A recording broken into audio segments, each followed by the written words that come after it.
Right, I'd like to start by offering a warm welcome to you all on behalf of Linda, myself, Pete's parents, and of course the wonderful bride and groom. I thought I knew what I was going to say when I stood here, but seeing Danny in a dress before just knocked me sideways, so we'll do what we can. Anyway, we hope you have a lovely day with us.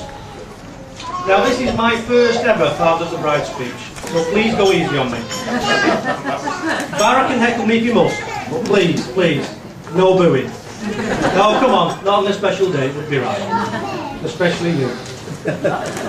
I've done some research on what should and shouldn't be said, and I'd like to thank a chap by the name of Kenny Grogan for his inspiration. Now, the bad news is that according to tradition, my speech is the first of the day. It sets the tone for the speeches that follow.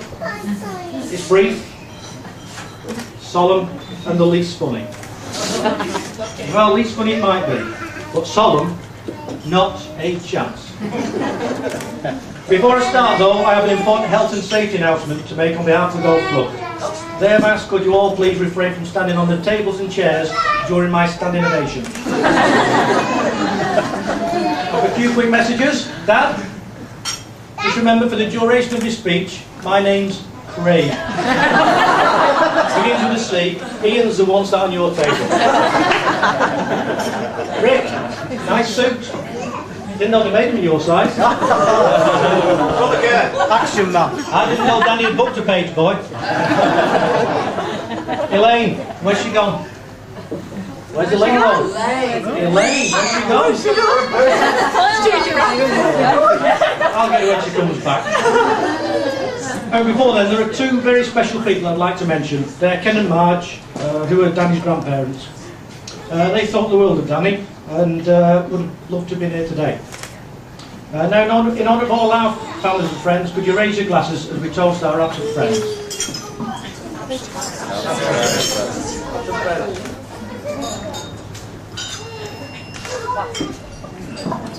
I married Linda at Norbury Church in 1979.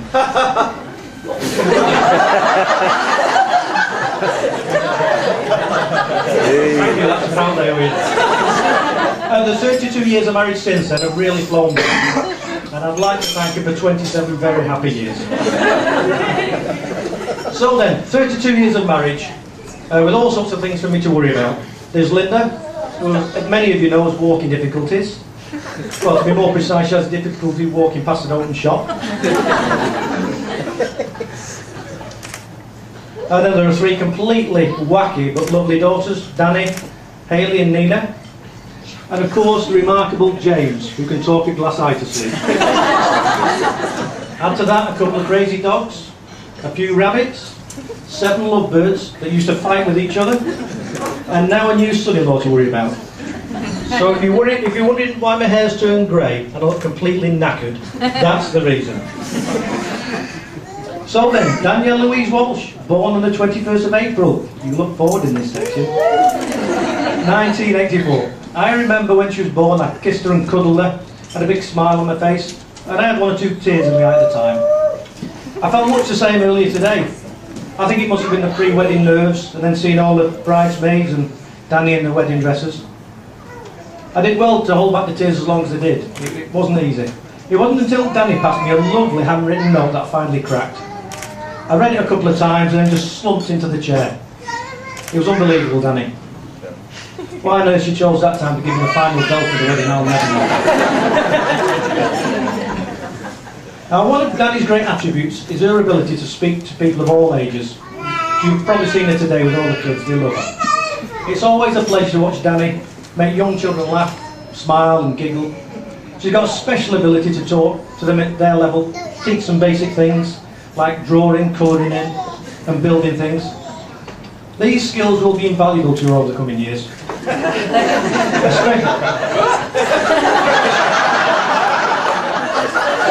Especially when she starts to teach Pete the basics of do-it-yourself. I'd like to thank Danny for organising such a fantastic wedding for us all today. Her attention to detail, as you've seen on the tables, is a credit to her. Please join me in giving Danny 3 huge cheers for her efforts. 3 cheers for Danny. Hip hip! Hooray! Hip hip! Hooray! Hip hip!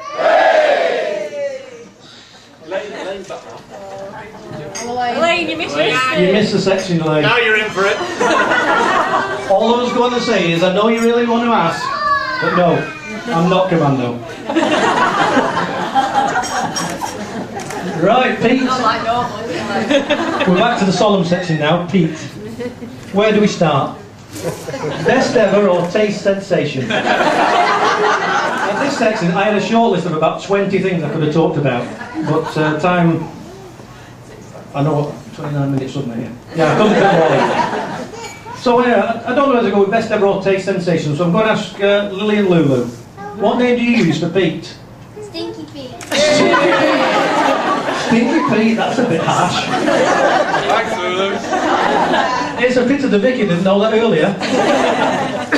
Do you, Stinky Pete, take the Daniela Paella to the night wedding wife? That would have had them laughing out loud.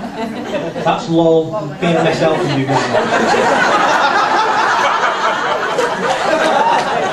Anyway, I have a good idea where the name Stinky Pete comes from. When he comes to our house, he walks through the front door, he turns left, he turns right, and then he turns left. Don't you? Straight into Pete's room. And it's our downstairs toilet. He spends hours in there, I'm not kidding. I'm surprised he's not asked me to put in a charging unit for his mobile phone. And a plasma TV with Sky Sports on it. Now on a Friday afternoon, I often enjoy a pint or two with my friend Rick. For those of you who don't know who Rick is, he was the one down the church earlier who was heard singing, hi ho, it's off to the reception we go. Thank you, Rick. It's at the pub where we have what we call our board meetings, where we have a laugh and a joke, and normally take the mickey out of a few of the regulars. There are times when we laugh so much we can hardly talk, can we? Which isn't very good when you're trying to order beer. Just point at the pubs. Anyway, we were sitting there a couple of years ago when Pete walked in. He was smartly dressed. He'd even had a shave. Then when he got his wallet out and offered to buy us a drink, nearly fell off our stools. I was thinking to myself, what's gone wrong here? This is really bad, this is serious. This isn't Pete. Has he crashed into the car or something? Well no, credit where credit's due, Pete. As it was there and then that he was gallant enough to ask my permission for Danni's hand in marriage. It couldn't have been easy for you, Pete, so well done. From what I've seen over the years, Pete is honest, hard-working, and more importantly, he thinks the world of Danni. So I would like to officially welcome Pete into our family. Round of applause, everybody.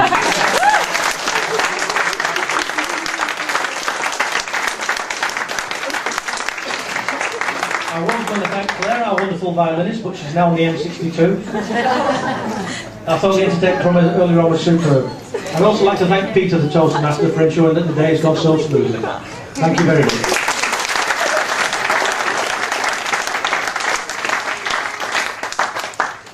I've reached the point in my speech where it's traditional for me to offer Pete some advice about marriage. I thought, where better to turn than my mum and dad, Gladys and Jim, who recently received a telegram from the Queen, no less, to acknowledge their diamond wedding anniversary.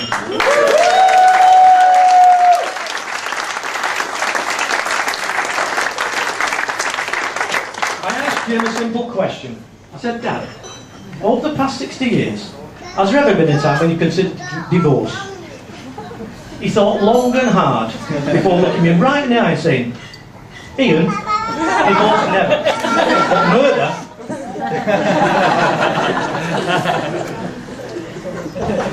I'll write it out for you after that. So, ladies and gentlemen, if my throat was a little bit dry before I started the speech, it's certainly dry now. And I can't think of a better remedy than to drink to the health, wealth and happiness of the newlyweds. Danni and Pete, I would like to be the first to wish you both a long and happy marriage, and hope you have a wonderful and exciting honeymoon, which, Pete, is a period between I do and you better. It is now my pleasure to propose a toast to new Mr. and Mrs. Corrigan. Here's the past for all you've learned, here's the present for all you share, and here's the future for all that you look forward to together. So, ladies and gentlemen, please be upstanding and raise your glasses to the bride and groom. The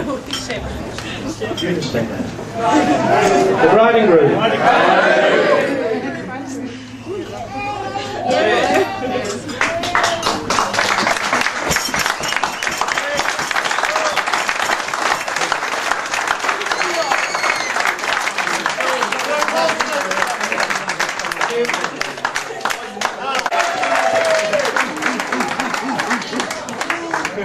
No pressure. Thanks for that. Nice reception. So getting some house speech, which I wrote on Craig's downstairs toilet. Yes.